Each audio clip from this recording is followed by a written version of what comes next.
অনেকগুলি কারণ রয়েছে যেসব কারণে মানুষ জাহান্নামে যাবে। যেসব কারণে মানুষ জাহান্নামে যাবে তার প্রধানতম একটি কারণ হচ্ছে সঠিক জিনিস না বোঝা। আল্লাহ তাআলা এই মর্মে সূরা আরাফ 179 নম্বর আয়াতে বলছেন, وَلَقَدْ ذَرَأْنَا لِجَهَنَّمَ كَثِيرًا مِنَ الْجِنِّ وَالْإِنسِ لَهُمْ قُلُوبٌ لَا يَفْقَهُونَ بِهَا وَلَهُمْ أَعْيُنٌ لَا يُبْصِرُونَ بِهَا وَلَهُمْ آذَانٌ لَا يَسْمَعُونَ بِهَا أُولَئِكَ كَالْأَنْعَامِ بل هم أضل أولئك هم الغافلون। আল্লাহ বলছেন, আমি জাহান্নামের জন্য এমন অনেক জিন ও মানুষ তৈরি করে রেখেছি যাদের হৃদয় আছে কিন্তু তা দিয়ে তারা বোঝে না, তাদের চোখ আছে কিন্তু তা দিয়ে তারা দেখে না, এবং তাদের কান আছে কিন্তু তা দিয়ে তারা শোনে না। তারা চতুষ্পদ জন্তুর মতো, বরং তার চেয়েও পথভ্রষ্ট, তারাই উদাসীন। সূরা আরাফ 179 নম্বর আয়াত। আল্লাহ সুবহানাহু ওয়া তাআলা মানুষকে জ্ঞান, বুদ্ধি, চোখ, কান ইত্যাদি দিয়েছেন যেন মানুষ এগুলো কাজে লাগিয়ে ভালো মন্দ যাচাই করে সঠিক পথে জীবন পরিচালনা করে। কিন্তু যারা এগুলি সঠিকভাবে ব্যবহার না করে পশুর মতো জীবনযাপন করে তারাই জাহান্নামে যাবে। দ্বিতীয়ত হচ্ছে পাপ করা।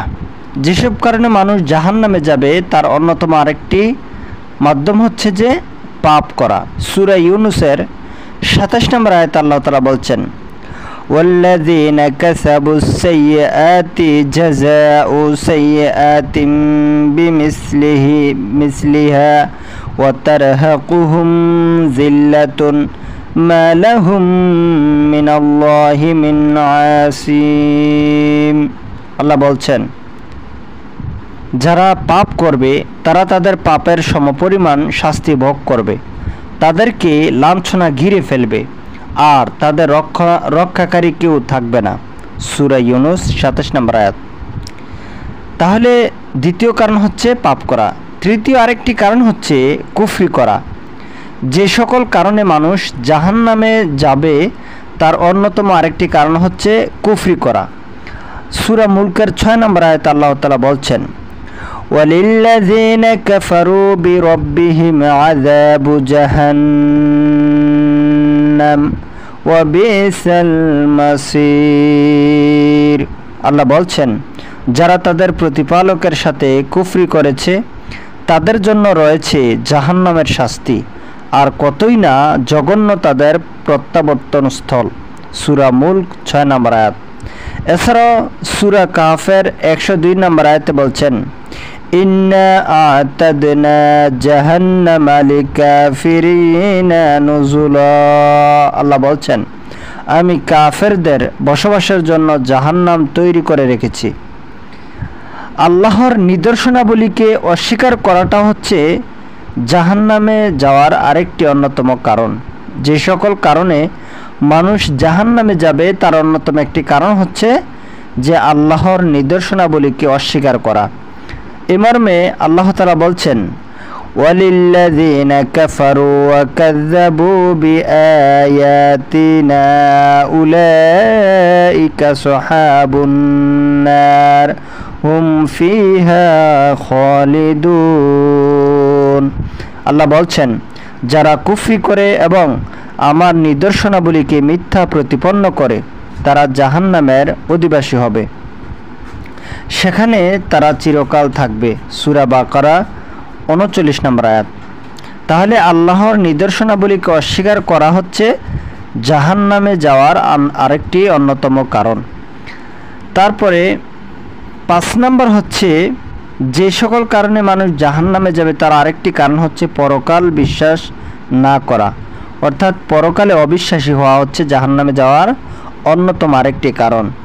আল্লাহ তাআলা বলছেন, وأن الذين لا يؤمنون بالآخرة أعتدنا لهم عذابا أليما। যারা পরকালের প্রতি ঈমান রাখে না তাদের জন্য প্রস্তুত করে রেখেছি যন্ত্রণাদায়ক শাস্তি। সূরা বানী ইসরাঈল 10 নম্বর আয়াত।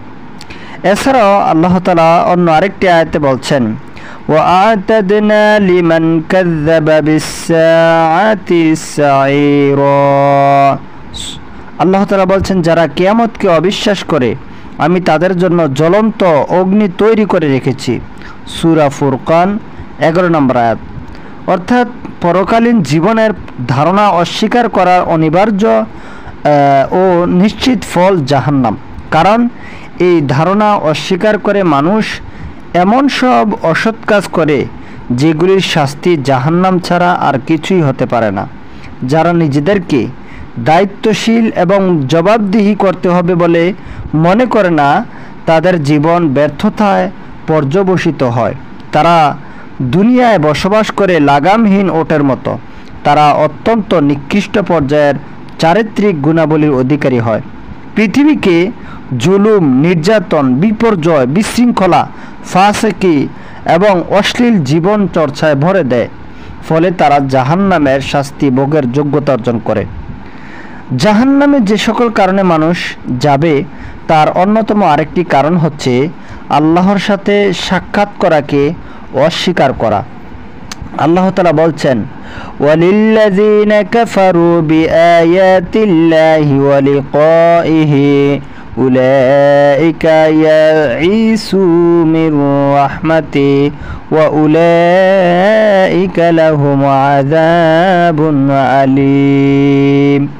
আর যারা আল্লাহর আয়াতসমূহকে ও তার সাক্ষাৎকে অস্বীকার করে তারাই আমার রহমত থেকে নিরাশ হয়।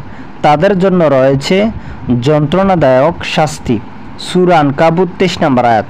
তাহলে আল্লাহর সাথে সাক্ষাৎ করা, আল্লাহকে দেখা, এটা আল্লাহ তাআলার বান্দাদের জন্য একটি সুসংবাদ। কিন্তু যারা এটাকে অস্বীকার করবে তারা যাবে কোথায়? জাহান্নামে। আমরা সূরা কাহাফের 110 নম্বর আয়াতে এ ব্যাপারে সুস্পষ্ট হয়েছি। আল্লাহ সুবহানাহু ওয়া তাআলা বলছেন, فمن كان يرجو لقاء ربه فليعمل عملا صالحا ولا يشرك بعبادة ربه أحدا। আল্লাহ বলছেন যে ব্যক্তি আল্লাহর সাথে সাক্ষাৎ কামনা করে, যে ব্যক্তি আল্লাহর সাথে সাক্ষাৎ কামনা করে সে যেন ভালো ভালো কাজ করে। যে ব্যক্তি তার রবের সাথে দেখার ইচ্ছা পোষণ করে সে যেন সৎ আমল করে, ভালো ভালো কাজ করে এবং তার রবের সাথে, রবের ইবাদতের সাথে যেন কাউকে শরীক স্থাপন না করে। তাহলে যেসব কারণে মানুষ জাহান্নামে যাবে তার অন্যতম আরেকটি কারণ হচ্ছে আল্লাহর সাথে সাক্ষাৎ করাকে অস্বীকার করা। তারপরে হচ্ছে 7 নম্বর হচ্ছে যেই সকল কারণে মানুষ জাহান্নামে যাবে তার অন্যতম আরেকটি কারণ হচ্ছে যে শিরক করা। এই মর্মে আল্লাহ সুবহানাহু ওয়া তাআলা বলছেন সূরা মায়েদার 72 নম্বর আয়াতে, ইন্নাহু মান ইউশরিক বিল্লাহি ফাকাদ হারামাল্লাহু আলাইহিল জান্নাহ ওয়া মাওয়াহুন নার ওয়া মা লিয-যালিমিনা মিন আনসার। আল্লাহ বলছেন যে আল্লাহর সাথে শরীক করে আল্লাহ তাআলা অবশ্যই তার জন্য জান্নাত হারাম করে দেবেন, ফলে তার আবাস হবে জাহান্নাম, আর জালিমদের জন্য কোনো সাহায্যকারী নেই। সূরা মায়েদার 72 নম্বর আয়াত। এছাড়াও 8 নম্বরে যে সকল কারণে মানুষ জাহান্নামে যাবে তার অন্যতম আরেকটি কারণ হচ্ছে নিজেকে উপাস্য দাবি করা। এই মর্মে আল্লাহ তাআলা বলছেন সূরা আম্বিয়ার 29 নম্বর আয়াতে বলছেন, وَمَن يَقُلْ مِنْهُمْ إِنِّي إِلَٰهٌ مِّن دُونِهِ فَذَلِكَ نَجْزِيهِ جَهَنَّمَ কাযালিকা নাজজিজ যালিমিন। আর তাদের মধ্য হতে যে বলবে আল্লাহ ব্যতীত আমি উপাস্য, তাকে আমি জাহান্নামের শাস্তি দেব, এভাবেই আমি অত্যাচারীদেরকে শাস্তি দিয়ে থাকি। অর্থাৎ কোনো ব্যক্তি যদি নিজেকে আল্লাহ বা ইলাহ হিসেবে দাবি করে, বান্দাকে, অন্য কোনো বান্দাকে নিজের দাস হিসাবে, নিজের গোলাম হিসাবে